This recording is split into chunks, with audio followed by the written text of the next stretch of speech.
Thank you very much for your patience.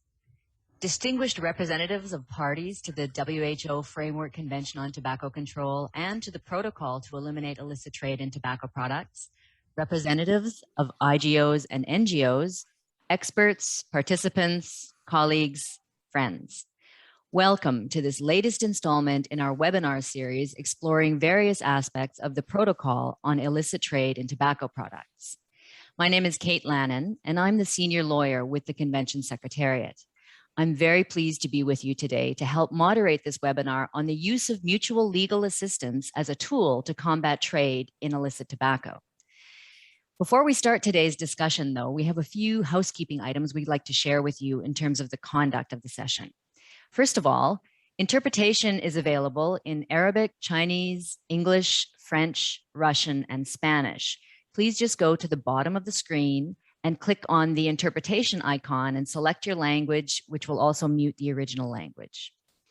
Secondly, we encourage you very much to ask questions. Please use the Q&A function to click on that icon and type them into the Q&A boxes while speakers are presenting.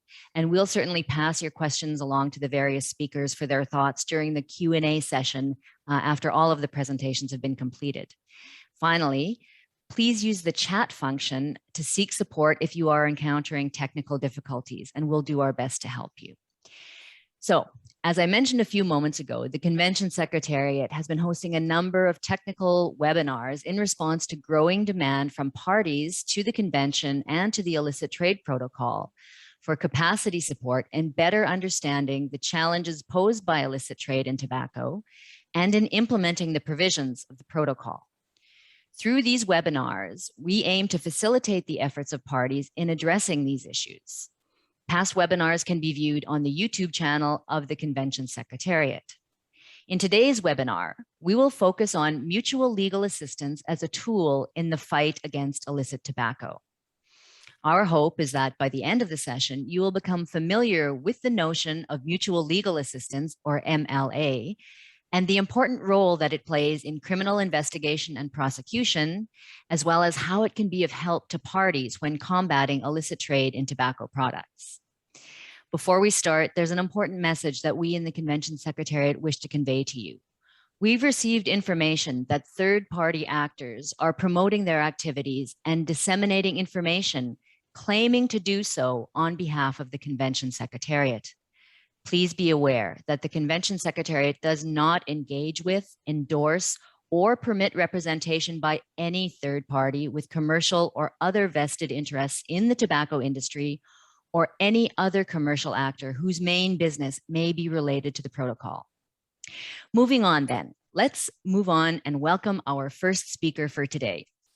We're very pleased to have with us Catherine Muganga, who is a lawyer with the UN Office on Drugs and Crime, or UNODC, and who'll give us an overview and an introduction to mutual legal assistance and the key provisions applicable under the UN Convention Against Transnational Organized Crime.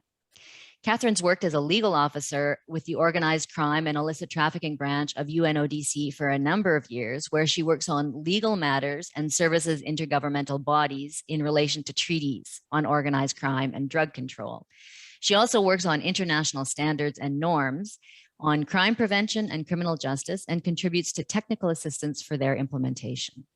Her previous work experience includes working with other UN agencies in Vienna, as well as with the Ministry of Justice in Uganda. Please, Catherine, may I give you the floor?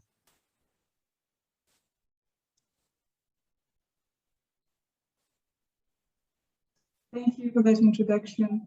I'll start by thanking the Convention Secretariat for inviting UNODC to participate in this webinar, which is very interesting and, of course, always welcome this kind of cooperation.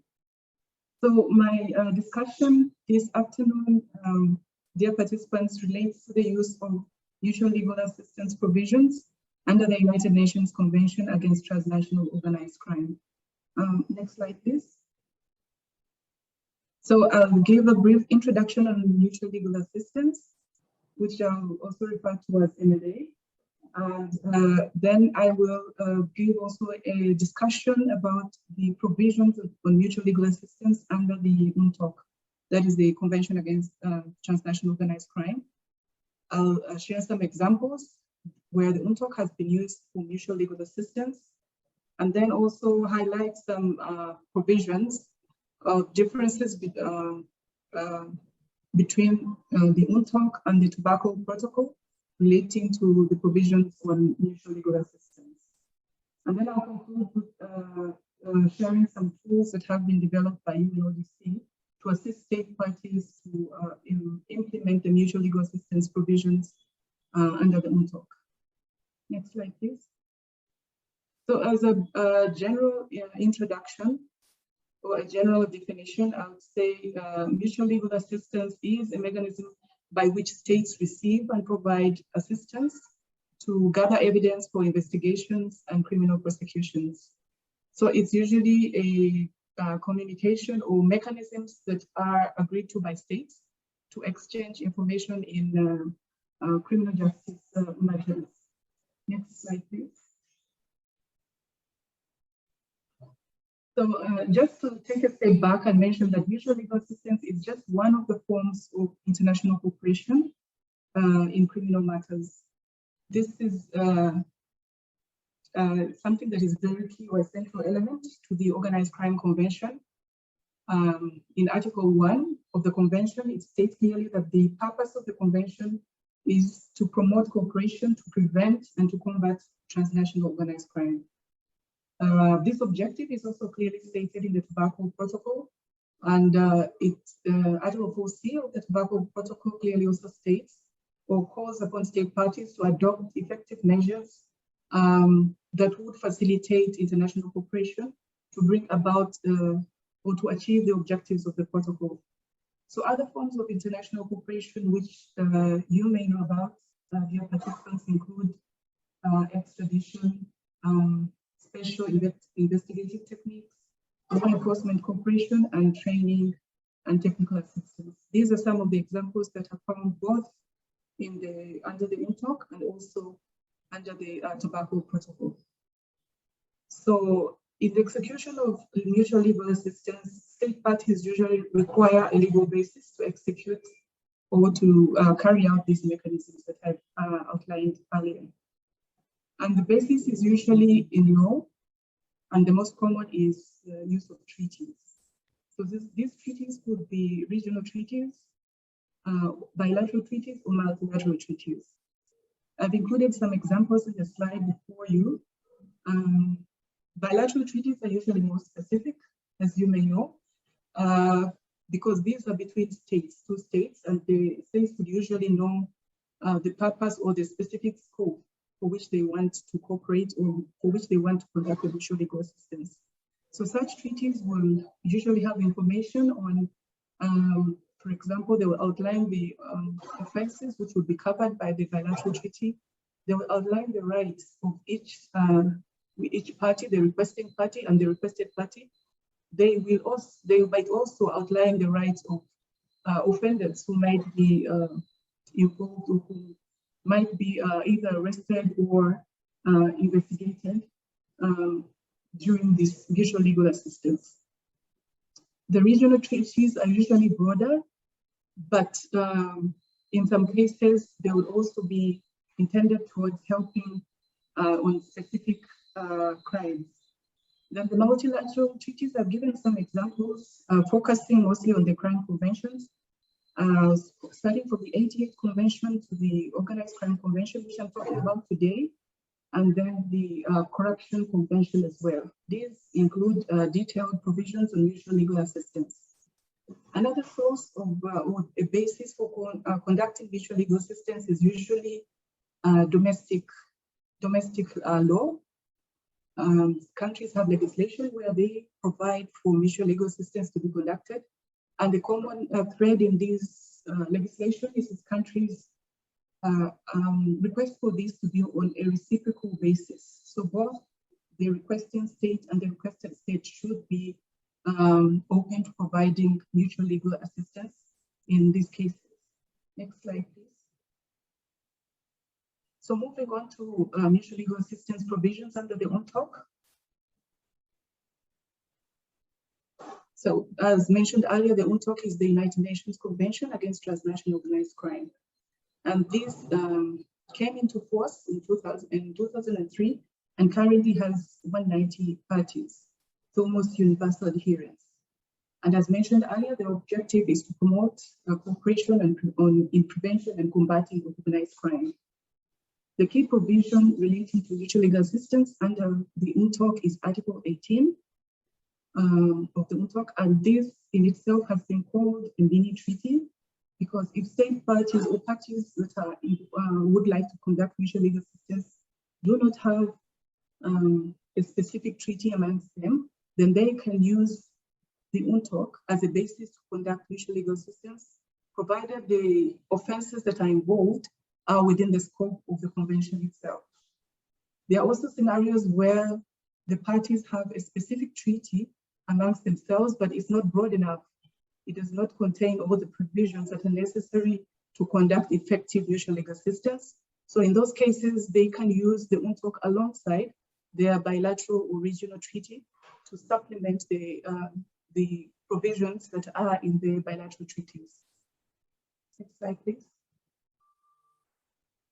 So this is the list of offenses that are covered under the UNTOC.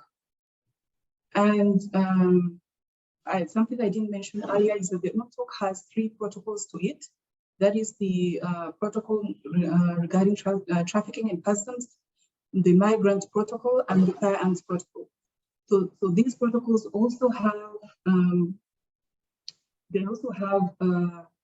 crimes, or they have obligations where state parties to the protocols are required to establish that the unlawful or illicit conduct as crimes in their jurisdictions. So where these crimes are involved, then the UNTOC can also be used for purposes of conducting mutual legal assistance. Next slide, please. So these are the various kinds of mutual legal assistance that are covered under the UNTOC. And as you can see, it's a wide-ranging mechanisms, starting from servicing of documents to requesting for information or interviewing witnesses or examining of sites or objects. And the UNTOC also allows third parties to add other kinds of mutual legal assistance, provided they are not prohibited by the requesting state or by the requested state party. Next slide, please.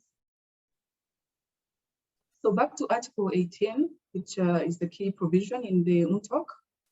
It requires state parties to provide the widest measure of mutual legal assistance in investigations, prosecutions, and judicial proceedings. So this relates to of course, the scope of the mutual legal assistance that can be given. You are in the meeting. Sorry. Okay. And another aspect of perhaps that was with regard to the time, so I'll move a bit faster.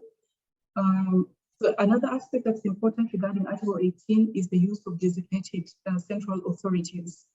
So in order to carry out effective mutual legal assistance, there is need to designate a central authority, which would be a government authority, a national authority, that would be responsible for receiving mutual legal assistance requests from other countries, from other governments.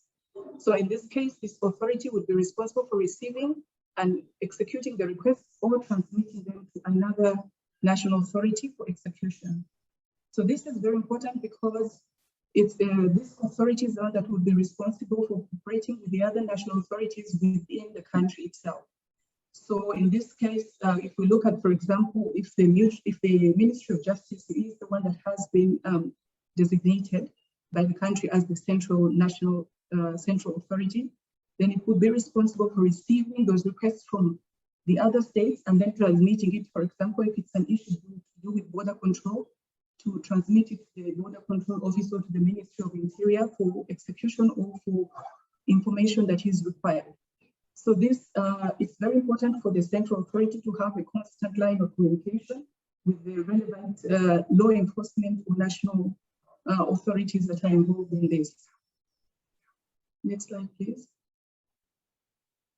Another aspect in Article 18 is relates to the form of the requests. Most countries usually have their standard forms, which should be used for requesting mutual legal assistance.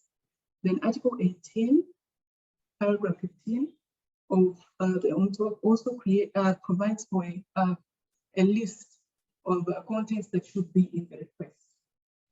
And this can range from, of course, the identity of the authority which is making the request. It should also include the subject matter and the nature of the investigation involved, a summary of the facts, and what the information will be used for. So there is a whole checklist that is meant to assist countries when they're making such requests to other countries on the nature of the information that could be used as a standard. Then, of course, in the communication with the various countries, the requested country has a right to get back to the requesting country for additional information or for clarification on the request itself. Next slide, please. So, of course, since this is a matter of requesting a country for assistance, the requested country also might, or in some cases, refuse. And under the UNTOC, there are grounds that have been set out for refusal.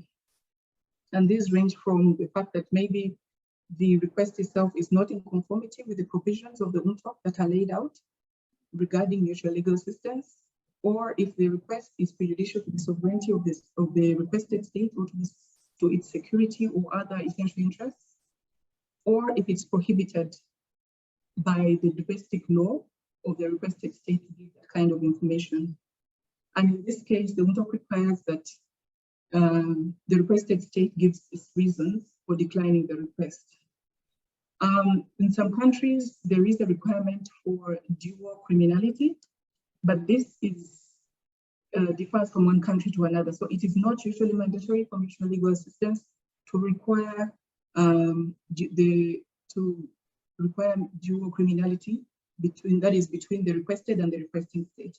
This, on the other hand, when it comes to extradition, this is a mandatory requirement. The UNTOC also makes it clear that bank secrecy is not a ground for refusal to grant mutual legal assistance. Next slide, please. So then I move on to some examples in which the UNTOC has been used for providing mutual legal assistance by state parties. And the first one is with regard to asking for bank records and witness statements. So this was a case that was involved Costa Rica, El Salvador, Guatemala, and Nicaragua, and it was a drug trafficking case. And in this case, authorities from Costa Rica, Guatemala, El Salvador, and Nicaragua are cooperated. Sorry about the interpretation. Cooperated in the investigation of a case, a major drug trafficking case, seeking mutual legal assistance through obtaining of various documents. These documents were obtained, and the accused were later charged with criminal offenses relating to drug trafficking, conspiracy, and criminal association. Next slide, please. The next one relates to information regarding migratory movements. So this was with regard also to access to documents, bank documents, and this was between Costa Rica and Ecuador. And the request was made by Ecuador to Costa Rica, where they requested for information regarding bank statements, criminal records, and movement of records on property that was involved. And this request was also made on the basis of Article 18 of the UNTOC and a regional MLA convention. And Costa Rica complied with this request that came from Ecuador. Next slide, please. And then there's also the third example, which relates to surveillance of persons. This was a request from Denmark regarding international criminal assistance for offense of international drug trafficking as well. And the request was in relation to surveillance of persons who are under investigation in Denmark during their stay in Costa Rica. So they requested for information regarding telephonic information and assets and socioeconomic status. So again, Denmark made this request under Article 18 of the UNTOC, and it was duly executed and information provided to the Danish authorities. I've included the sources of information for these cases. So in case you want details, please use the sources to get further details on these cases. I just realized now that the cases are really focused more on one region, and I apologize for that, but also maybe because that region has been very involved in using the UNTOC and using mutual legal assistance provisions to address their crimes, criminal justice, to execute criminal justice in their region. But otherwise, if you use those sources, you will be able to see other cases from other regions as well. So just before I move on to the tools, I just want to share some differences regarding mutual legal assistance provisions under the UNTOC and the Tobacco Protocol. As you may well know, the mutual legal assistance provisions under the Tobacco Protocol were inspired by earlier conventions, which also had detailed provisions on mutual legal assistance, including the UNTOC Article 18. So if you look at Article 29 of the Tobacco Protocol and Article 18 of the UNTOC, they are very similar to a large extent. There's some, there are few differences, but which are also quite important. For example, we see that the Tobacco Protocol excludes the provision on requiring the offense to be transnational in nature. There is also an exclusion on the provision regarding transmission of information, which might be useful to another state in the scenario where the state where it might be useful has not yet requested for it. So, for example, if country A finds an offender who has moved from country B and is suspected of having committed an offense in country B, then country A has can, out of their right or out of their good intention, transmit that information. There's also an exclusion on the provision for transfer of persons and with regard to evidence for experts and witnesses. Some of these exclusions might be justifiable because the protocols cover different issues, but also the exclusions might be addressed in other mechanisms under the Tobacco Protocol. For example, the tracing and monitoring mechanism. And then another element, Kate, I'm summarizing, another element relates to the discretion for member states under the protocol to criminalize unlawful conduct. Under Article 14 of the protocol, we see that later on under Article 29 of the protocol, it only applies to that conduct which has been criminalized by the member states. So in that case, then the protocol only relates to the offenses that have been, to the unlawful conduct that has been labeled as criminal offenses. And yet under the UNTOC, it sets out the offenses, and then mutual legal assistance applies to the offenses as set out under the protocol. Perhaps the Convention Secretariat can also give more light and a better explanation on that. But I'll move on very quickly to the tools because of the time limitation, please. The next slide. So UNODC has developed some tools to help state its parties to implement mutual legal assistance. Next slide, please. And the main tool is the UNODC Sherlock Knowledge Management Portal, which includes, next slide, please, which is the database which includes case law, legislation, on transnational organized crime. It also includes the Confident National Authority Directory, which I mentioned earlier, which is a compilation of all national authorities that have been designated as responsible for receiving mutual legal assistance requests. And then it also includes the legislative guide, which explains the treaties as well as strategies on organized crime. Next slide, please.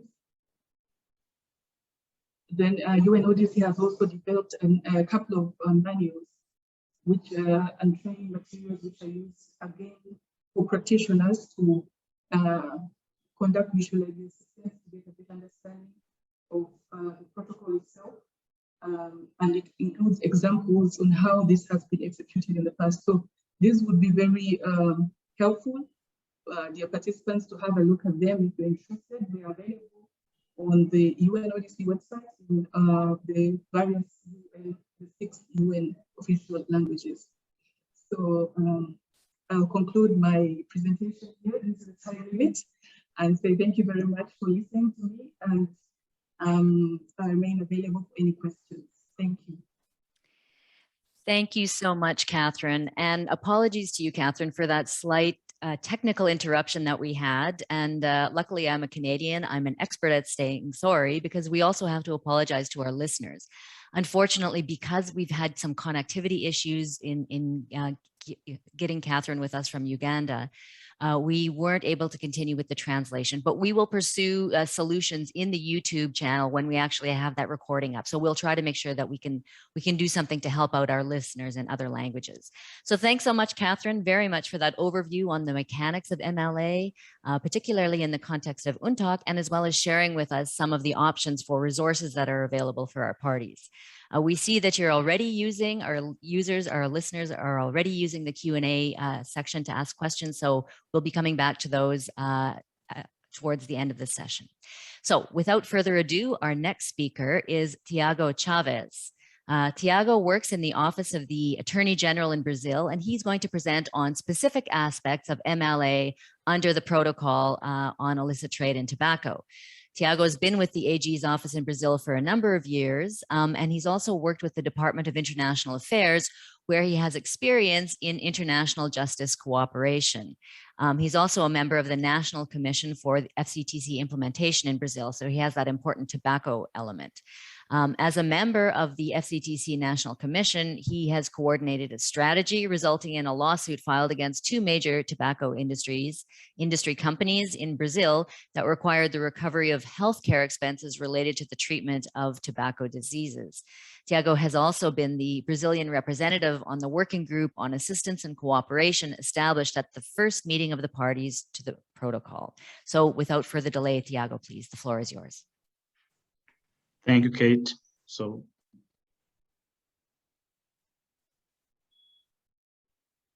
okay, so my presentation will be about the MLA under the protocol of illicit trade in tobacco products, focusing on the steps for implementation.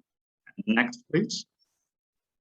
So the MLA under the protocol is basically provided in Article 29. So the purpose is very similar to other international criminal conventions. Is the exchange of evidence and information among parties in order to for criminal investigations, prosecutions, and judicial proceedings. The main difference of the protocol is the scope of the mutual legal assistance. In the case of the protocol, the mutual legal assistance occurs when you have criminal offenses establishing according to the Article 14 of the protocol. I will talk about this later. Next, please.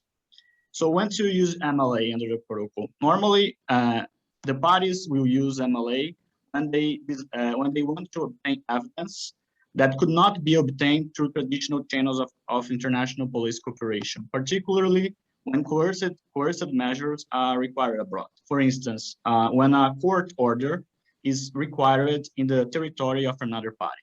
So examples of such measures that I'd like to highlight here is the statements of persons who are objecting to give testimony spontaneously. So a party can use an MLA to force this witness to go to court and make statements in the territory of another country.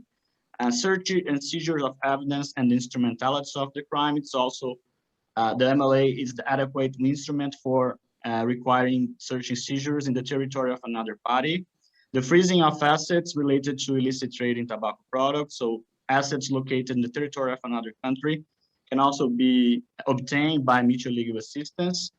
And the access to bank, financial, corporate, and business records of companies and persons.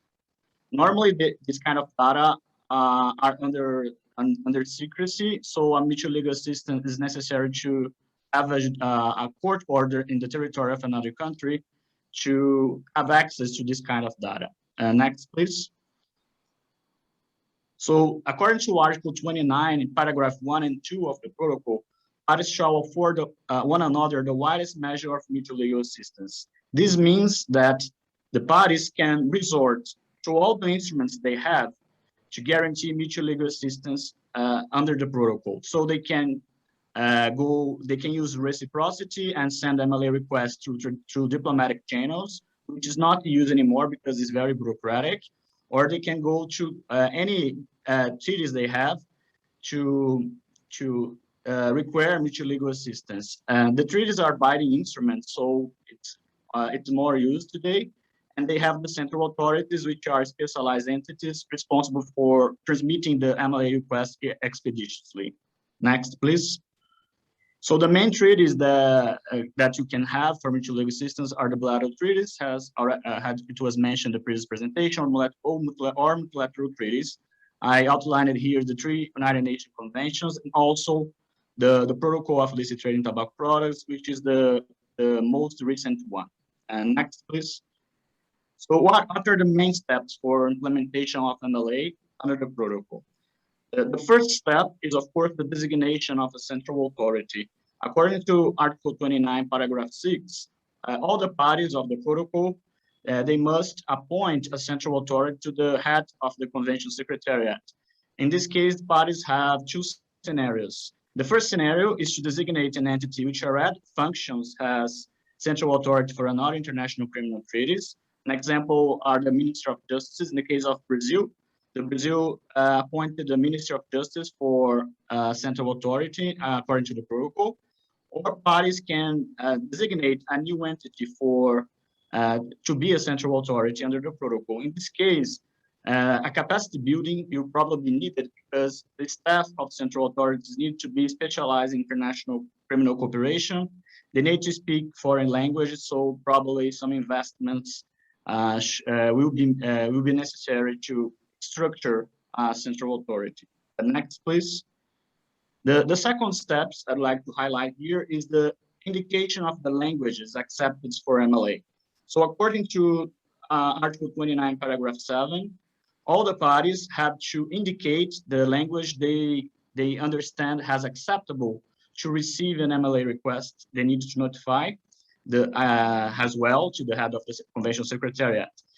This is very important because the requesting state need to write the MLA request in the language that was chosen by the requesting party. So they need to write the request in this language and translate all the documents into this language in order to be accepted by another party. So that's why the protocol has this provision. The next, please. So the third step that was also mentioned in the previous presentation is about the criminalization. This is the step that I consider the most valuable for parties to execute, because first of all, I'd like to highlight that parties can go to Article 14 and 15 to see the typology of conducts that are listed as unlawful by the protocols. For instance, Article 14 provides a list of conducts that parties must be declared unlawful. In this article specifically, we have the taxi crimes, you have smuggling, you have counterfeit of tobacco products, illegal activities regarding the supply chain of the tobacco product. So all these conducts should be declared unlawful by parties. And also parties have to establish the liability of legal persons, not only natural persons, but also legal persons. not only civil liability, administrative liability, but also they have to try to establish criminal liability. So as was mentioned in the previous presentation, Article 14, paragraph 2, established that parties have discretion to criminalize the conduct. Even though they have to declare unlawful, they have discretion to criminalize. And when they criminalize these conducts, they need also to forward to the Secretariat the laws they have to that criminalize these conducts and or a description of these laws. So even though it's a discretion, I'd like to highlight that it's very important that parties criminalize all the conducts that are mentioned in the typology of the protocol, Article 14, because this is very important, not only for investigation or prosecution, but also for MLA.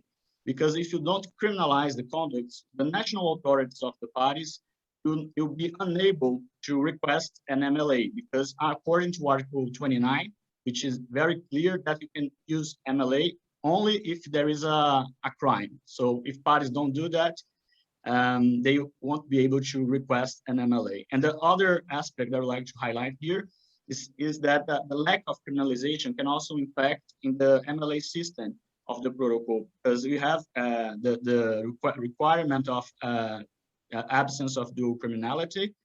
And for instance, if the country A decides to criminalize smuggling, but country B does not do that, when country A requires an MLA, country B can refuse this mutual legal assistance because this country has not criminalized.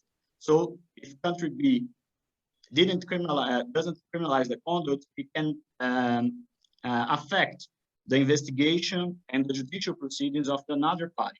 So even though it's not a mandatory requirement, it's a possibility that requests can be denied under the absence of dual criminality. Next, please. So the fourth step that I consider the most relevant here, one of the most relevant, is the dissemination of the protocol among the national authorities in charge of requesting and executing an MLA. In this case, the targets can be the central authorities, the attorney general offices, the prosecution offices, and the police departments and courts. And the main modalities are seminars, webinar, conference, and others that can be available. But the main goal here is to raise awareness among the national authorities of parties about the MLA system of the protocol, because we know that the national authorities of the parties, they have experience with mutual legal assistance based on other international conventions, like the United Nations conventions that were cited before, but they are not familiar with the mechanism of mutual legal assistance of the protocol. And the protocol can be used to target any illicit conduct related to illicit trading tobacco products, and it's very specific for this kind of investigation. Sometimes the national authorities cannot use the United Nations conventions to request a mutual legal assistance to investigate a crime related to illicit trading tobacco products. So they can use the protocol to do that. So that's why I think it's very important national authorities have more familiarity with the language of the protocol. And next, please. So the fifth step and the last one I'd like to highlight here is already happening right now, because you are having a dialogue with UNODC. This is a global step, actually, because it's very important that not only the Convention Secretariat, but also the MOP have an intense dialogue with UNODC, because this can bring positive results in the future regarding mutual legal assistance, because UNODC has has a very good expertise with mutual legal assistance under the United Nations conventions. So a dialogue here is very important for the parties to the protocol. So I highlighted here two instruments that UNODC created. It was already mentioned in the previous presentation, which is the CNA's directory, which has a database on means of communication, accepted language requirements for corporation, relevant pieces of national legislation, national templates or guidelines. this is very good directory, which help national authorities and central authorities of the countries to execute and request an MLA. And another tool that I highlight here is the Mutual Legal Assistance Request Writer tool, which is a platform that when you see developed to help national authorities to require an MLA expeditiously. And we know that in the case of crimes related to illicit trade tobacco products, it's very important that authorities act expeditiously in order to fight cross-border crime. So next. So I would like to thank for your attention, and I will be available for Q&A later regarding any doubts or comments that you might have. Thank you. Thank you so much, Thiago, for that excellent exploration of MLA in the protocol and the steps that are necessary for parties in implementing those provisions. Again, please, to all of our viewers, please enter your questions into the Q&A dialog box at the bottom of the screen, and we'll come back to those questions at the conclusion of this webinar once all the presentations are done. Now, I'm very pleased to present to you the next speaker, who is Rosanna Carrion, who's from the Department of Justice in Canada. Rosanna will explore specific aspects of using MLA in the context of a recent example where it was effectively used to investigate and prosecute offenses arising from the illicit trade in tobacco. Rosanna is Senior Counsel and Deputy Team Leader at Justice Canada's International Assistance Group, Mutual Legal Assistance, and Cyber Unit team. She handles a variety of files in international cooperation in criminal matters, primarily in MLA. She was legal counsel in the MLA file to obtain key evidence in Operation MyGale, a joint multi-agency investigation into tobacco smuggling, money laundering, fraud, and conspiracy. Prior to her tenure at Justice, she was part of the Legal Services Unit at the Royal Canadian Mounted Police. May I give you the floor, please, Rosanna?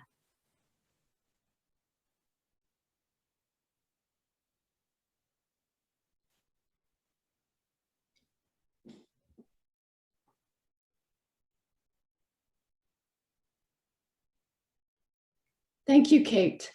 Good day and good evening, everyone. I would like to thank the organizers of this webinar and the World Health Organization Framework Convention Secretariat for giving me an opportunity to speak on mutual legal assistance. Before I get into my presentation, I would like to mention that the federal government of Canada has declared today as a National Day for Truth and Reconciliation to reflect on the history of the residential school system and the devastating impacts it has on Indigenous communities. Also, I acknowledge that I speak to you from unceded territory of the Algonquin Anishinaabe First Nation. If webinar participants are interested in learning about the residential school system in Canada, I encourage you to search online for educational resources available. Next slide, please.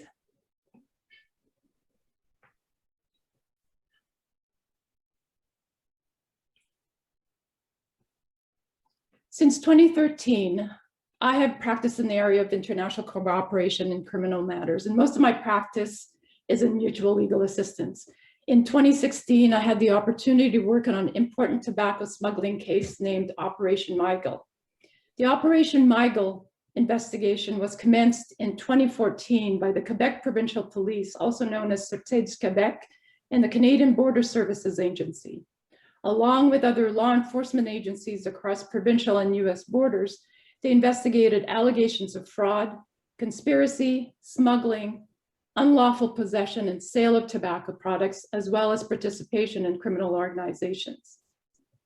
Briefly, the facts and the allegations in the case involve a number of accused operating supply lines of raw tobacco from the US into Canada, resulting in close to 100 importations of contraband tobacco crossing the border from November 2014 to March 2016.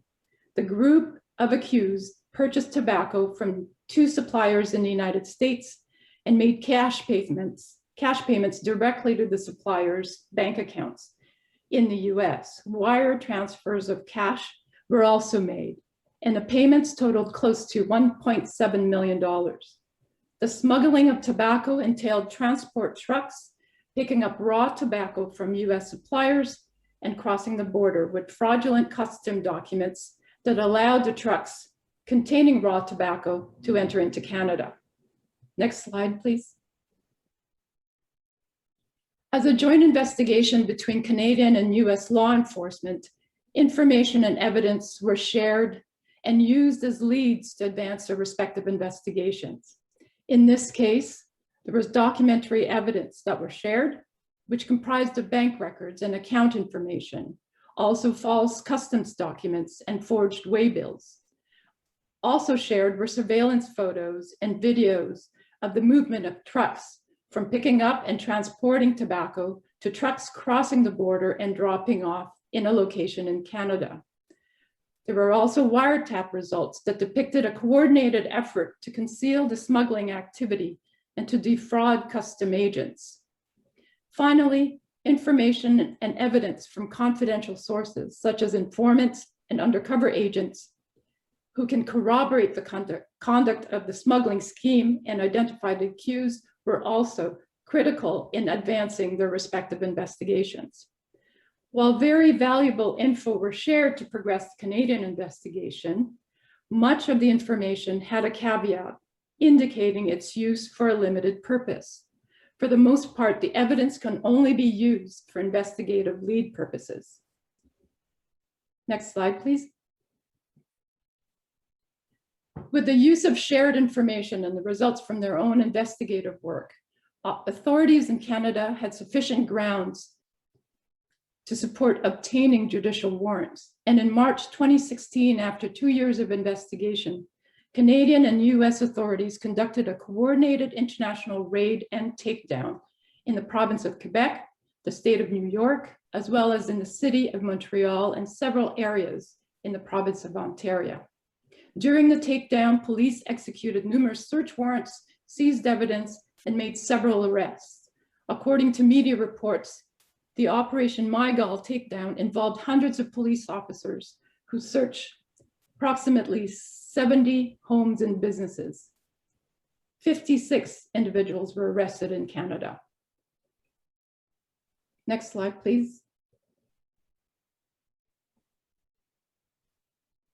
A few months after the takedown, and as the Attorney General of Quebec prepared their case against the accused, prosecutors asked my office to assist in obtaining evidence from the US. And by December 2016, we transmitted an official mutual legal assistance request to the US. The formal request was made because the information and evidence shared during the investigation, again, were shared for a limited purpose, but not for prosecutorial purposes. So information and evidence shared were also not admissible in court. Much of the documentary evidence shared came from third-party sources, which would have to be authenticated before it could be tendered as evidence. In this case, US authorities required an MLA request under our bilateral treaty. That request provided a legal basis for US authorities to obtain evidence on our behalf.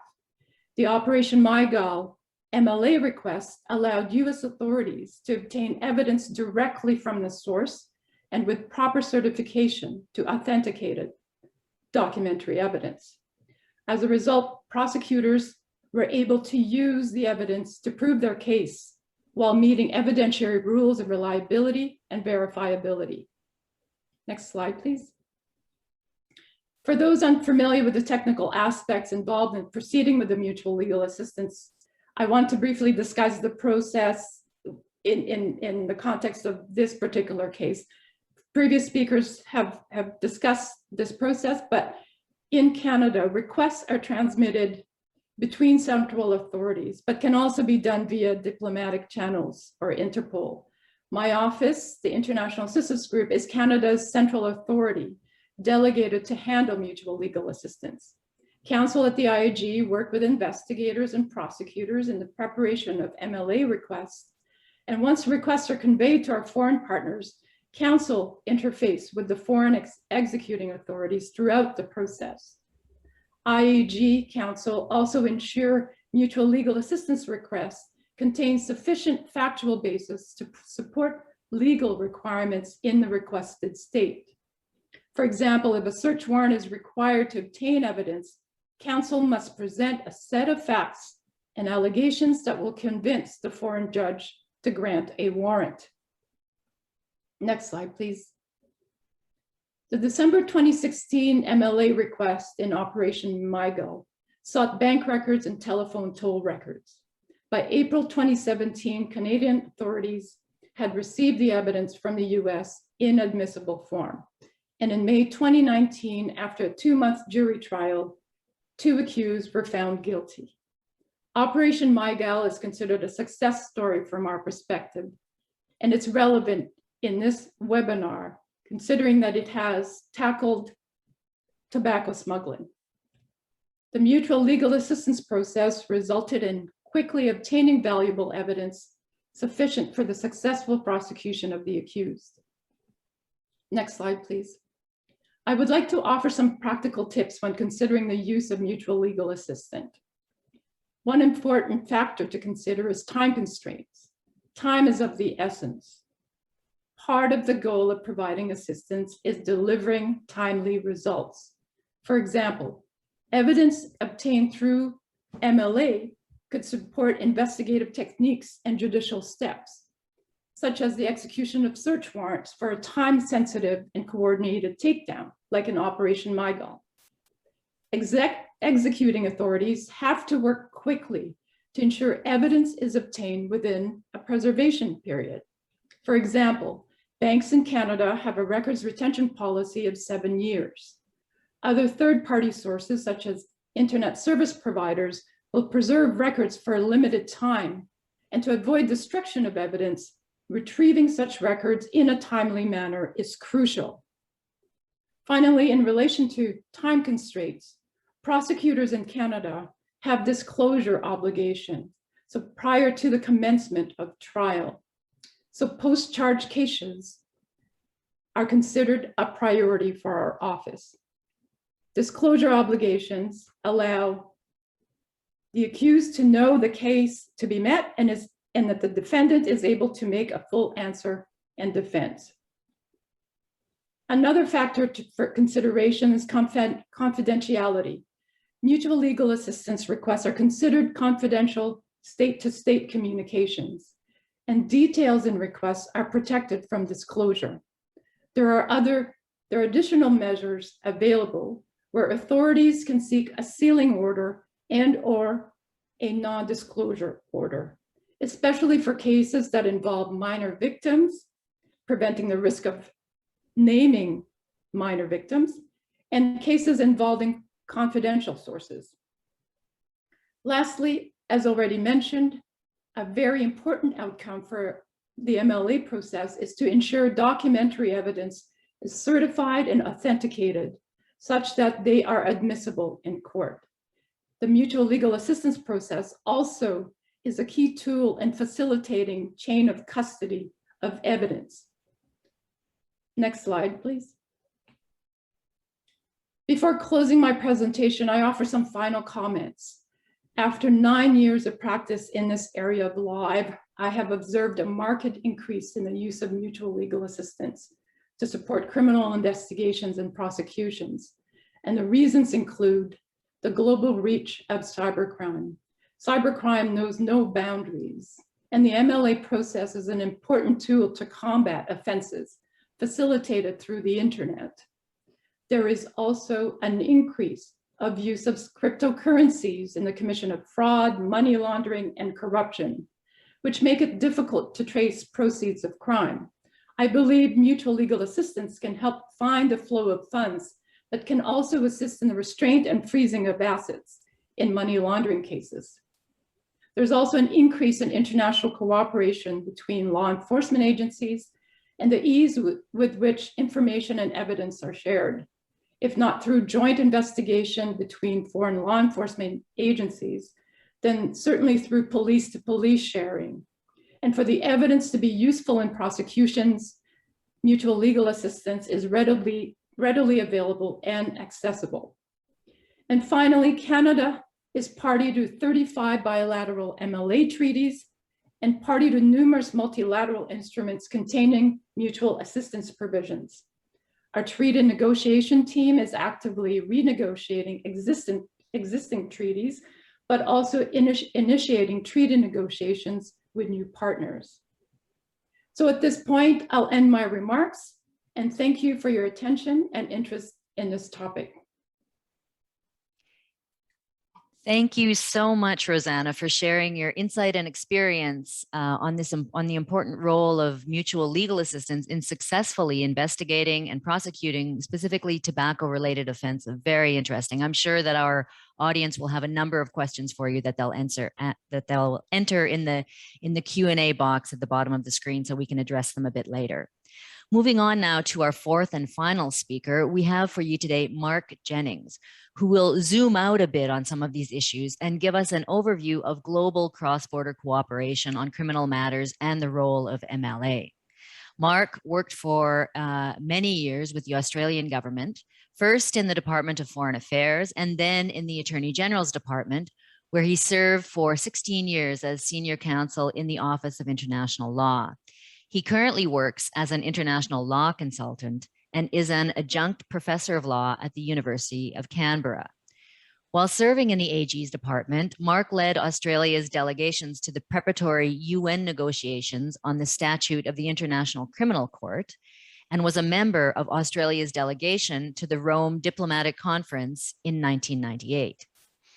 Mark is also an expert in dispute settlement under international trade and investment law and coordinated the defense of Australia's tobacco plain packaging measures in disputes brought both in the World Trade Organization and under investor state arbitration. Mark, may I offer you the floor, please?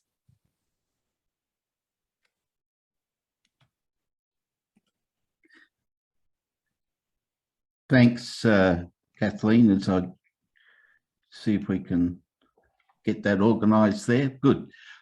It's a pleasure to be with you today, or this evening, my time, to talk, as Kathleen said, at a more zoomed out level about the topic of mutual assistance and its importance. Next slide, please. I think we've heard from other speakers, and particularly with Rosanna's recounting of the investigation on the trafficking in tobacco between Canada and the United States, that it's the challenge of investigating and prosecuting crimes that have an international dimension is something that is really a issue that has to be addressed by all countries at the end of the day, and it's been developing as a major issue for several decades now. And we've heard some reference to the internet and technological advances in that regard, but in a sense, the globalization agenda, or the globalization that we've seen take place in recent decades. We've had the deregulation of the international financial system, growth in international trade, and expansion in transportation links between states, all in their own way very beneficial from an economic and social point of view, but it's also offered increased opportunities for criminal activity that crosses national borders. In either electronically or physically, as the case may be. And states have been compelled to cooperate to combat this activity. And that's where we come to the issue of mutual assistance in criminal matters, or mutual legal assistance. It's part of that framework of cooperation, and indeed is one of its central pillars that's been developed over a number of decades. Next slide, please. And we've heard from Catherine from the UN Office of Crime and Drugs about the tremendous work that has been done in the United Nations in the multilateral conventions on narcotic drugs, transnational organised crime and the Convention Against Corruption, but also I'd refer back to the Model Treaty on Mutual Assistance in Criminal Matters that was adopted by the General Assembly in 1990 as a bilateral model for members, UN members, to consider in negotiating their mutual assistance treaties. And that has served, I think, a lot of countries very well in their negotiations over a lengthy period of time. It was subsequently amended in the late 90s.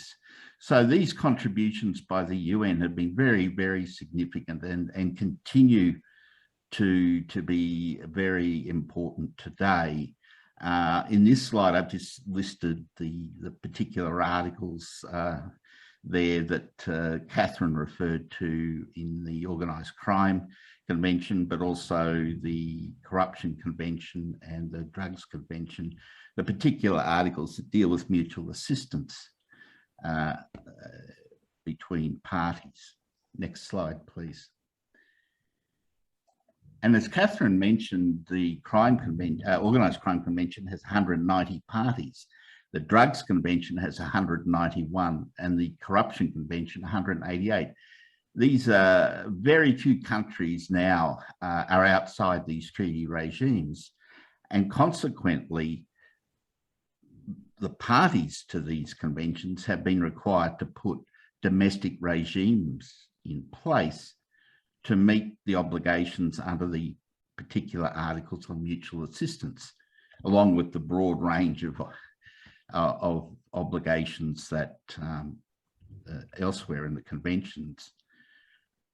But these regimes essentially have been put in place under domestic legislation, and they're able to not only satisfy obligations under the multilateral conventions, but also under the bilateral mutual assistance in criminal matters treaties that countries have negotiated. I'd just like to say a few things about Australia's experience here, because we have engaged in the negotiation of mutual assistance treaties now for a number of decades, and we're a party to the 3 conventions that we've been talking about. And essentially what we've done is to put in place the Mutual Assistance in Criminal Matters Act at the federal level in Australia, and it was done in 1987. It predates the Drugs Convention and basically establishes the detailed framework by which Australia either deals with incoming requests or makes outgoing requests to other countries for mutual assistance. I want to refer particularly to Section 7 of the Act, which provides the mechanism in relation to application to treaties. If I could have the next slide, please. So we have a couple of subsections there. The first one, which states that the Act applies to all foreign countries, and I'll make a brief comment on that in a minute. And the second subsection 2 there, it talks about regulations providing that the Act applies to a country or subject to any bilateral mutual assistance treaty between that country and Australia, or any multilateral mutual assistance treaty. That reference to multilateral mutual assistance treaties covers the Drugs Convention and the Organised Crime Convention and so on. And this is the mechanism that Australia uses to give effect to the treaties.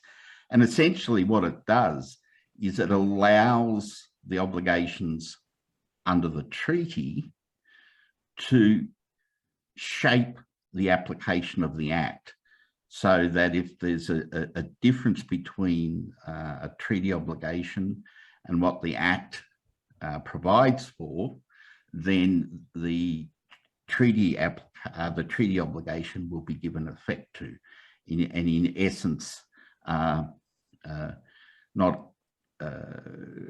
not override the Act, but essentially allow the Act to be applied in a way that gives effect to the obligation. Those multilateral treaties are, as I said, the UN conventions that we've been speaking about, but also other multilateral conventions. Some of the terrorism conventions, for example, have mutual legal assistance obligations in them. Next slide, please. Okay. I've just identified the names of the regulations that apply the 3 UN conventions, but also I've just given some examples there of the bilateral treaties that we have. One with Canada, one with Switzerland, and another with the United States. We have many others, but they're just some examples that I've listed down there. And essentially, there are regulations also applying in those bilateral cases. So this is the mechanism that Australia has used to give effect to the treaty obligations. It allows a good deal of flexibility. If I could have the next slide, please. And what it provides also, where you have various options for seeking assistance or providing assistance, it allows you to give assistance to another country under the convention or a bilateral treaty that Australia may have with that country. So it's giving you options, and I think this is an important point which other speakers have touched on. There may be different bases on which a request can be made, and an assessment is made of which convention, or if it's a bilateral treaty, it provides the broadest framework for assistance and is the most usable, perhaps to use that expression, mechanism in a particular case. So it's an important point, and this also comes to Article 29 as a basis for providing assistance as well. It's yet another option that authorities have to provide that assistance. Now, I've used Australia as an example because that's the one I'm most familiar with.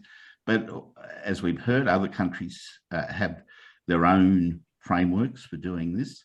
But at the end of the day, the core obligations under the conventions and under bilateral treaties are going to be what's required to be implemented, and each country will take account of its own domestic requirements. But those core obligations are going to be reflected across the regimes in all countries, because they're by now present in treaties, be they conventions or bilateral treaties that have been negotiated. They're reflected in the broad range of treaties that we have. Next slide, please. Just to finish with a couple of comments on Article 29, which Tiago went through at some length in a very helpful way. The substantive content of Article 29, I think, as we can see, owes much to the work of the UN on mutual assistance in criminal matters, its continuing work. And so it's important to understand that Article 29 doesn't stand apart from the international framework that we have. It's a recent addition to that framework, and it draws on existing treaties in that framework. Article 29.4 or paragraph 4 acknowledges this point about other agreements that may be relied upon And it provides that Article 29 is not to affect the obligations under those treaties that may be available to parties to the protocol. And just a point to note there that Article 29 applies to existing treaties, but the text of paragraph 4 also states that it is not to affect obligations under future treaties or treaties that will govern mutual assistance.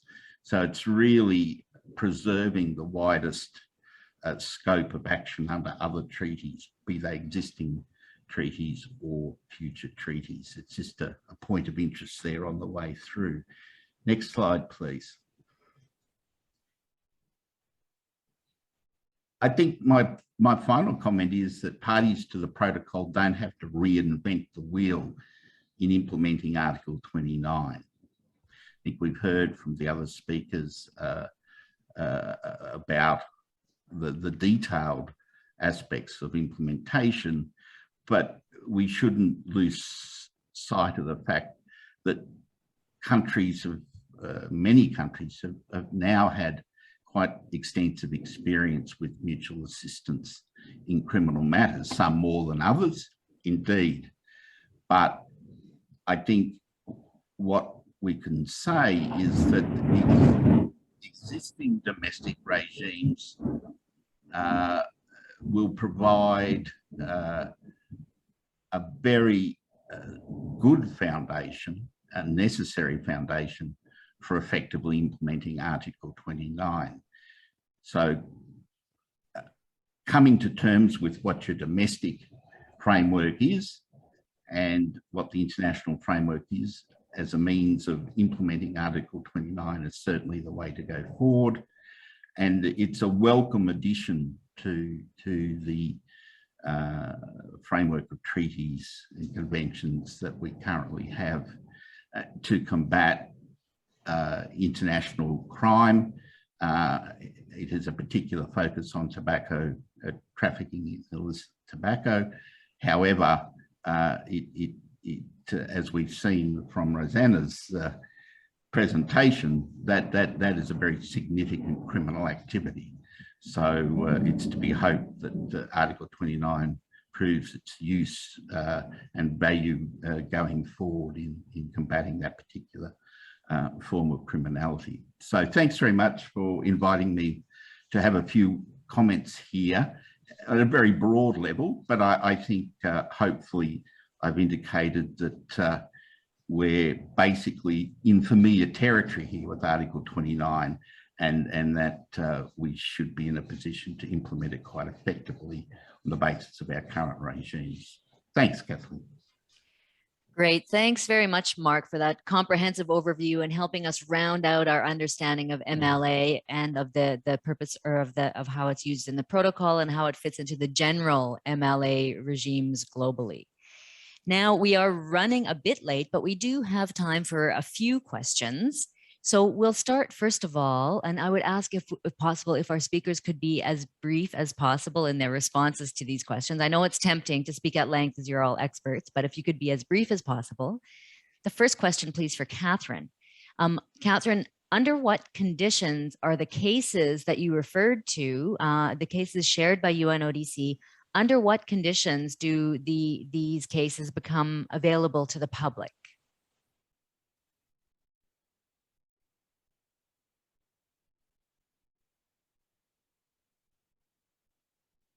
Hello?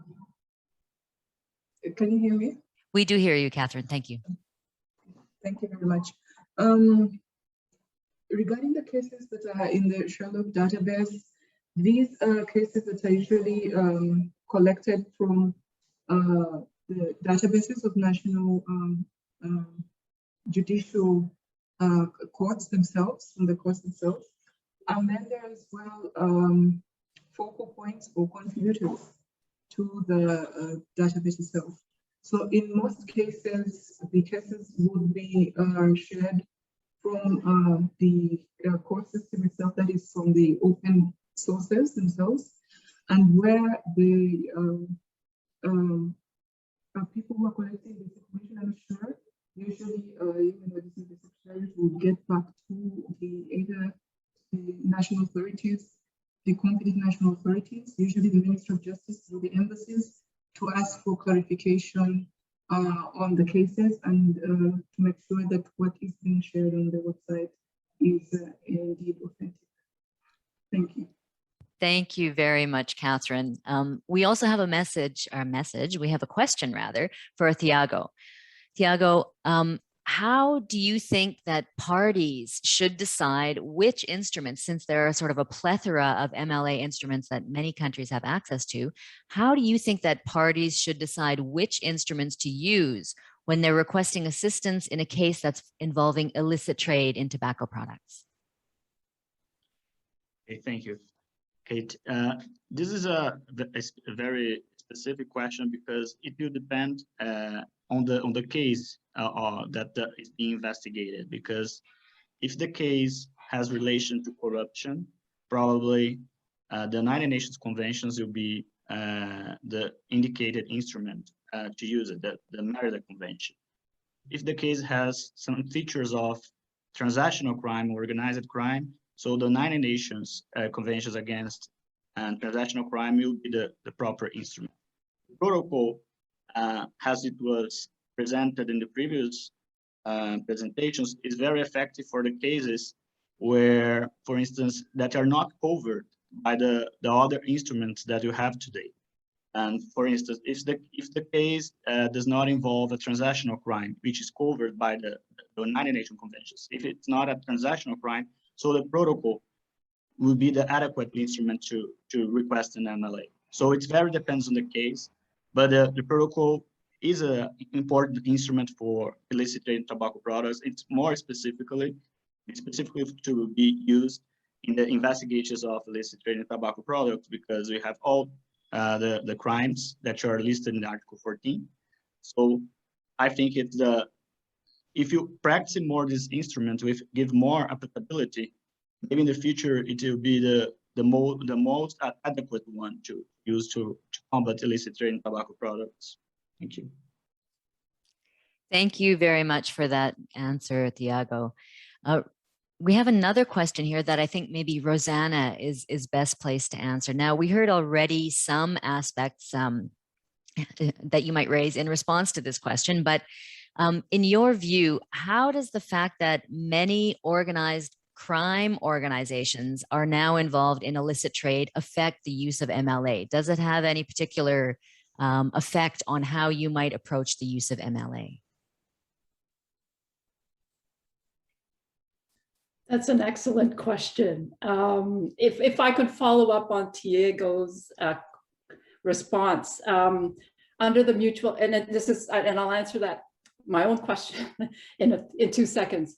If we're entering into a mutual legal assistance request relationship with a country that is not party to any bilateral treaties or international multilateral treaties and conventions, our enacting legislation in Canada allows us to enter into administrative arrangements and specifically to assist the country that's making a request to Canada. And this goes through diplomatic channels. There's an agreed time frame within which we can complete the mutual legal assistance request. So there are other avenues outside of the multilateral and bilateral world as well. With respect to the question about organized crime and the use of the cyber world, it is a daunting task for prosecutors and investigators. And the illicit trade occurring in the dark net using cryptocurrencies is a very challenging aspect of investigating organized crime. It takes a lot of cooperation amongst foreign partners and a lot of mutual legal assistance requests. And for the most part, I think investigators use the tool of mutual legal assistance to play a bit like a whack-a-mole, trying to trace where illicit funds are going. And so a mutual legal assistance request could be asked of a foreign partner, and then we trace that information, whether it's through, cryptocurrency companies that provide information such as IP address, subscriber information, and we go after that information, and which may show that that subscriber is in another foreign partner. And so mutual legal assistance requests to that other foreign partner is made. And so we follow the flow of cryptocurrencies, or the flow of money used by criminal organization in terms of, their aim to launder any proceeds of crime from illicit trade of anything. And in this particular case, certainly illicit trade of tobacco. Thanks very much for that very comprehensive and interesting answer. We have time for one more question, I think, and we will direct this one towards Mark. So Mark, considering the level of sophistication of the international framework for mutual legal assistance, how do you think parties can best strengthen their use of these tools? Maybe you could give us a few comments on that. I'm happy to do that. There we go. It is a question, I think, of, as with many aspects of international cooperation, it's expertise built up over time and engaging with the regime and becoming an active user of mutual assistance. Now, central authorities don't initiate inquiries on their or requests on their own behalf as such. This is really driven by investigation, by investigators, by police and other judicial bodies as well.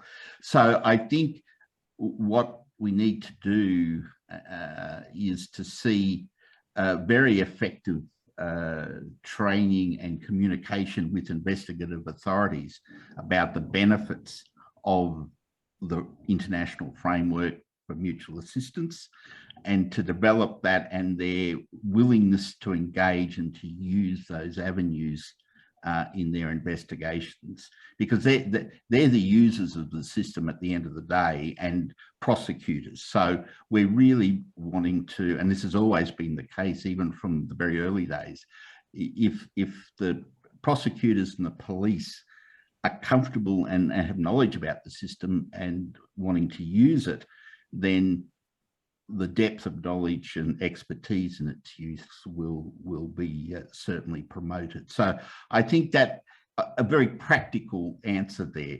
We can all speak on the legal side of it and the different legal issues, but at the end of the day, it's meant to be a very practical tool in investigation and in securing successful prosecution. So I think national authorities engaged in this area really need to work closely and cooperatively with their investigating authorities, police and judicial, depending on the systems.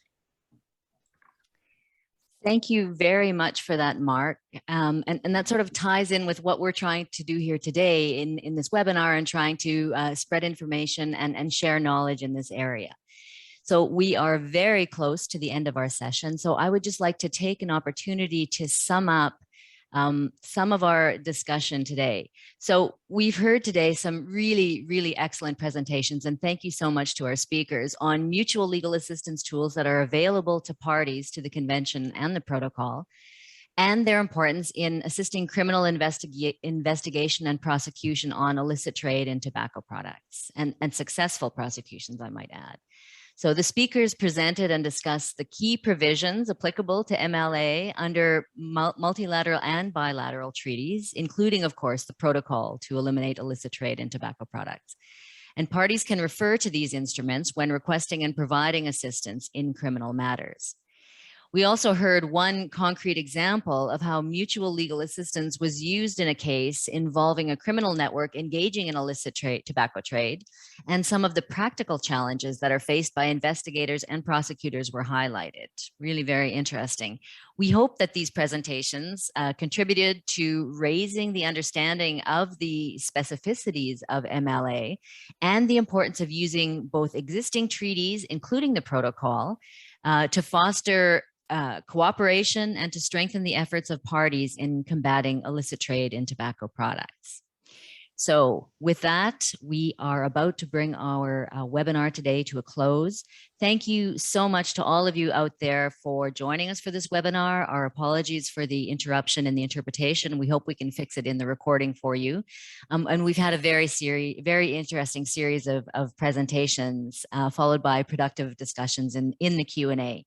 Special thanks to the speakers, of course, for their presentations, and also to you participants for your patience and also for taking the time to join this session with us today. For some of you, it is very early, and for some of you, it is very late. We're grateful for you joining us. I'd also like to thank the interpreters for their incredible support, and also the IT colleagues. Thank you very much for your help today. In addition, I'd like to thank my colleagues in the Convention Secretariat who helped not only to organize, but to host today's webinar. So in the coming days, we'll be communicating the details of the next webinar in our series via our website, social media, and email. And please stay tuned. We look forward to seeing you again in this series. And finally, we would like to remind you that the recording of the webinar, as I mentioned, will be available in all 6 languages. We'll do our best to ensure that happens on the YouTube channel, on the YouTube page rather, of the Convention Secretariat. For now, however, we have to draw this meeting to a close. We wish you all the very best. Please stay healthy and stay safe. Thank you.